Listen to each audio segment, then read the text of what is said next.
Hello, this is Iris Faye, and I want to discuss with you all today distractions and multitasking and learning to stay focused.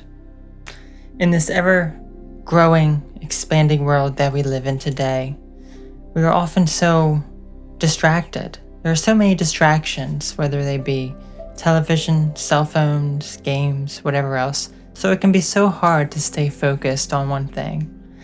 And when we multitask, we are essentially taking our focus and dividing it up versus just putting it into one thing.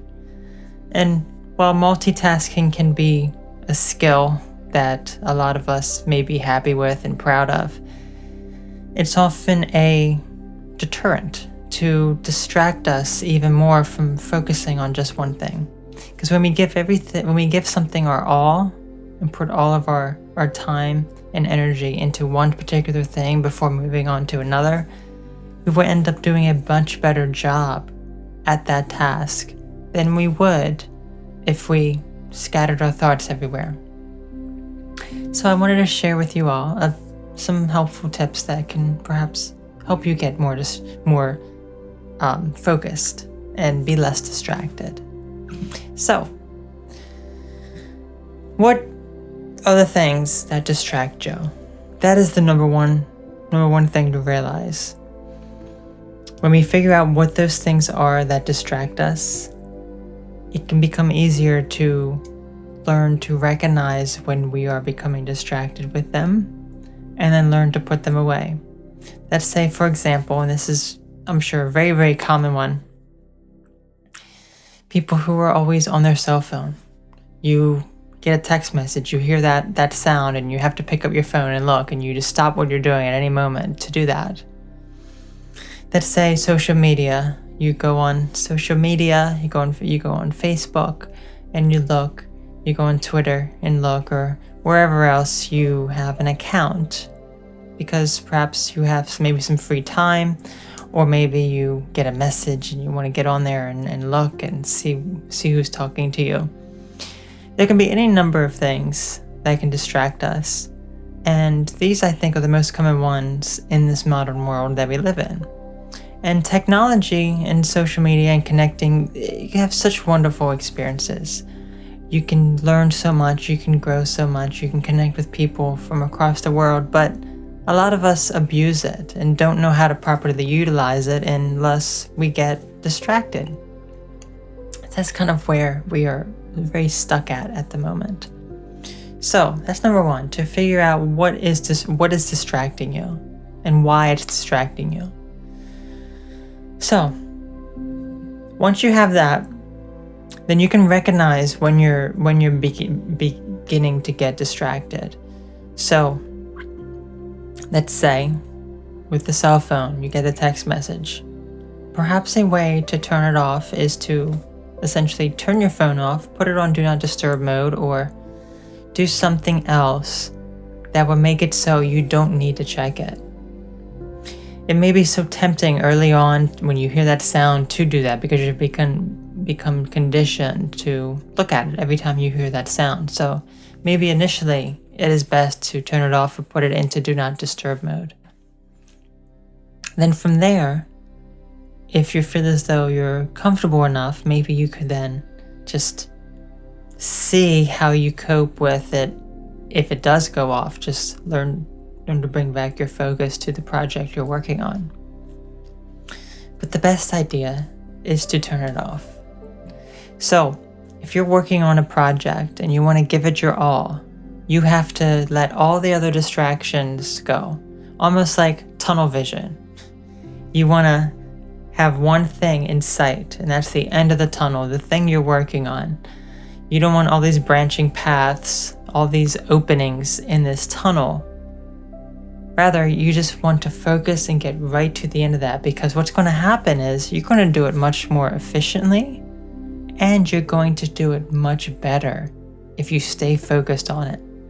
If you have these openings in this tunnel, these distractions, what's going to happen is you're going to go down this alternative path and in the tunnel, and it'll be like a dead end. And then you have to come back, and then you go down a little bit, and you go down this other path, and you come back. and then you go straight again, and then, it'll end up taking a lot longer to finish the project. So if you can get all your thoughts out and focus on one thing and get that done, then you could save yourself so much time in the end, because then you will have more free time afterwards, after you've condensed. It's like a condensing. Think of it like, here's your time, and here's your time distracted. You can, if you're not distracted, you can condense it down. And then you have this amount of time to focus on, let's say you want to focus on responding to text messages. Okay, condense that and focus that into one segment. Social media, focus that into one segment. I'm not saying to completely eliminate these things, because if that's what makes you happy, then you won't need to go for it and do what you feel is necessary for you to be happy. But you must also understand what distracts you and what doesn't distract you, and what can help you focus on the things at hand. So recognize it, and then learn to put those things aside that are distracting you. It can be so hard at first, it really can. And then another thing is, once you've been doing this for a while, it becomes easier and easier. But here's where it gets even more challenging. Mental distractions and procrastination. I'm sure many of us procrastinate because we don't want to work on something, we don't want to get something done. So what we end up doing then is we procrastinate by doing these social media and these text messages because we don't want to focus and get something done. And I would tell you this firsthand. When I'm working on something, the hardest part is just starting out, getting that initial idea out. And once I have that initial idea and I slowly begin to work on it for even like 5 minutes, it's like, good. I get all these ideas, I start going down this tunnel. It's just, think of the tunnel again. Imagine the entrance to the tunnel is this thin. You have to squeeze through there, and you just like, do I want to do that, or I want to be distracted with something else? But when you squeeze through there and do it, then it's big enough once you get in there that you can easily just flow right through it. And that's why the time is much more condensed as well. Because when you can get into the zone, all these thoughts come to you and you can get them all out, versus just, if you're distracted all the time and procrastinating, you'll be stuck in that entryway for a very long time, and you won't be able to get fully in there to get all your ideas out. So it's so important to just break through that initial phase, no matter how hard it is. So those are pretty much my tips for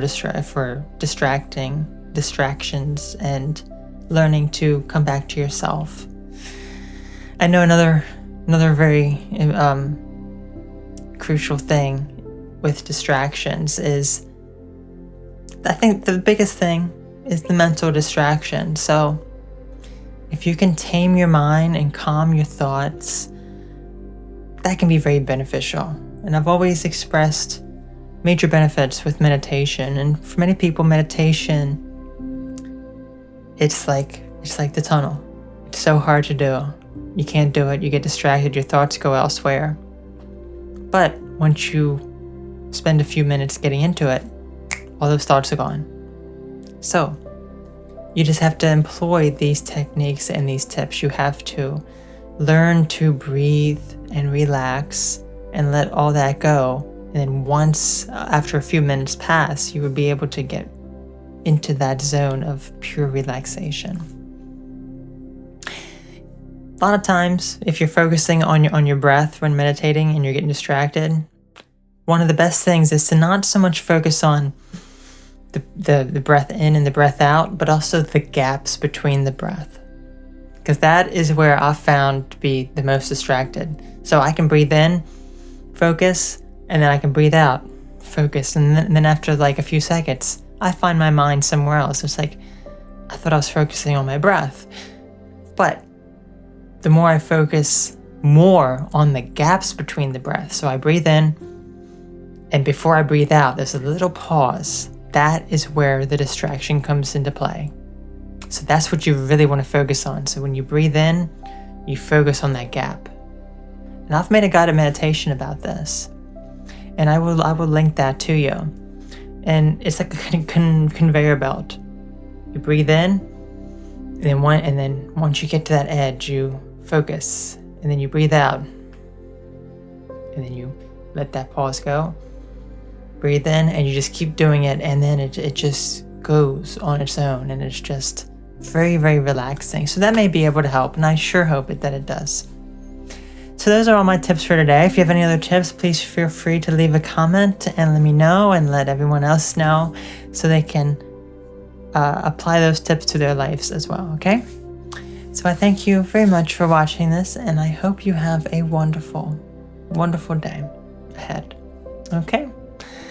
Bye-bye.